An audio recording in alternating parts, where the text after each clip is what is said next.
तर राज्यातल्या 29 महापालिकांमधली महापौर पदाकरताची आरक्षण सोडत निघाली, जाहीर झाली। नगरविकास राज्यमंत्री माधुरी मिसाळ यांच्या उपस्थितीमध्ये आरक्षण सोडत जाहीर करण्यात आली। 50% महिला आरक्षणाचा नियम लागू केल्यानं राज्यातील 15 महापालिकांवर महिला राज असणार आहे, तर 14 ठिकाणी सर्वसाधारण वर्गाला संधी मिळणार आहे।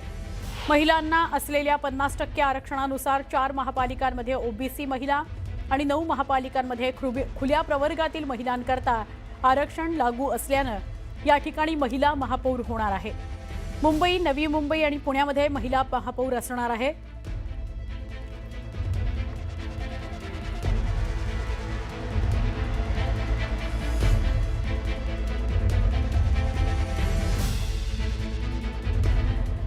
आपण बघितलं की मुंबई, नवी मुंबई आणि पुण्यामध्ये महिला महापौर असणार आहे, तर कल्याण डोंबिवलीमध्ये एसटी प्रवर्गाचा महापौर असेल। ठाणे, जालना आणि लातूरमध्ये एससी प्रवर्गाचा महापौर असेल। 29 महापालिकांकरता आरक्षणाची सोडत निघालेली आहे। 17 महापालिकांमध्ये खुल्या प्रवर्गाचं आरक्षण काढण्यात आलंय। या 17 महापालिकांमध्ये कुठल्या महापालिका आहेत तर मुंबई, पुणे, धुळे, नवी मुंबई, नाशिक, नागपूर, नांदेड, मीरा भाईंदर या पालिकांचा समावेश आहे। तिथं महिला महापौर खुल्या प्रवर्गातला होणार आहे। या 8 पालिकांमध्ये सर्वसाधारण महिला प्रवर्गांकरता महापौर पद राखीव ठेवण्यात आलंय। तर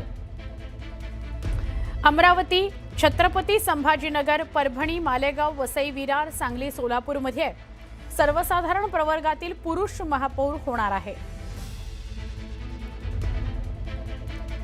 खुल्या प्रवर्गामध्ये सुद्धा कुठं पुरुष महापौर होईल आणि कुठं स्त्री म्हणजेच महिला महापौर होईल याचं सुद्धा बायफर्गेशन आपण टीव्ही स्क्रीनवर बघता आहात। कल्याण, डोंबिवली, भिवंडी, निजामपूर, ठाणे आणि जालना या पालिकांचं सुद्धा आरक्षण जाहीर झालं।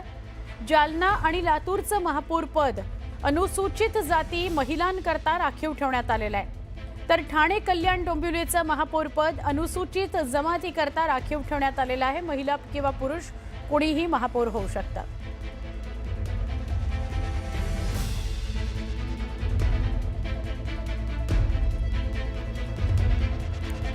ही चक्री फिरली बघा। कल्याण डोंबिवलीमध्ये काय आरक्षण पडलं? कल्याण डोंबिवलीमध्ये आरक्षण पडलं एससी प्रवर्ग। ठाण्यामध्ये काय आरक्षण पडलं? ही चक्री फिरली आणि ठाण्यामध्ये आरक्षण पडलं एससी प्रवर्ग। महिला पुरुष कोणी महापौर होऊ शकतं। जालन्यामध्ये जाऊया। जालन्यामध्ये सुद्धा चक्री फिरली आणि एससी प्रवर्ग महिला असं आरक्षण पडलं। लातूरमध्ये सुद्धा चक्र फिरलं आणि चक्र फिरल्यानंतर एससी प्रवर्ग महिला असं आरक्षण पडलं। राज्यातील 8 महापालिकांमध्ये ओबीसी महापौर होणार आहे। या 8 महापालिका कुठल्या तर जळगाव, अकोला, अहिल्यानगर, चंद्रपूर या सगळ्या ठिकाणी महापौर पद हे ओबीसी महिला प्रवर्गाकरता राखीव ठेवण्यात आलेलं आहे। तर पनवेल, उल्हासनगर, कोल्हापूर आणि इचलकरंजीचं महापौर पद ओबीसी प्रवर्गाकरता राखीव ठेवण्यात आलेलं आहे। ही चक्री फिरली आणि पनवेलचं आरक्षण निघालं ओबीसी प्रवर्गाकरता। त्यानंतर इचलकरंजी आरक्षण निघालं ओबीसी प्रवर्गाकरता। लगेच बघूया चंद्रपूर। चंद्रपूरमध्ये सुद्धा आरक्षण निघालं ओबीसी प्रवर्गाकरता। महिला किंवा ओबीसी प्रवर्ग महिला असं आरक्षण चंद्रपूरमध्ये पडलं। आणि जळगावचं बघूया आता। जळगावमध्ये चक्री फिरली आणि ओबीसी प्रवर्ग महिला असं आरक्षण पडलेलं आहे। आता बघूया अकोला। अकोल्यामध्ये ओबीसी प्रवर्ग महिला असं आरक्षण पडलं। अहिल्यानगर मधलं चित्र काय आहे ह्या चक्रीच्या माध्यमातून बघूया। ओबीसी प्रवर्ग महिला असं आरक्षण पडलं, म्हणजे ओबीसी प्रवर्गातली महिला ही महापौर होणार। कोल्हापुरामध्ये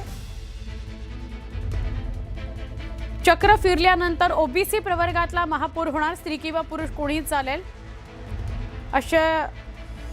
असं समोर आलंय। तर उल्हासनगरमध्ये ओबीसी प्रवर्ग असं आरक्षण पडलं। ओबीसी प्रवर्गातला स्त्री किंवा पुरुष कोणीही महापौर होऊ शकतं उल्हासनगरमध्ये सुद्धा. मुंबईचं महापौरपद हे सर्वसाधारण गटातल्या महिला प्रवर्गाकरता आरक्षित करण्यात आलेलं आहे.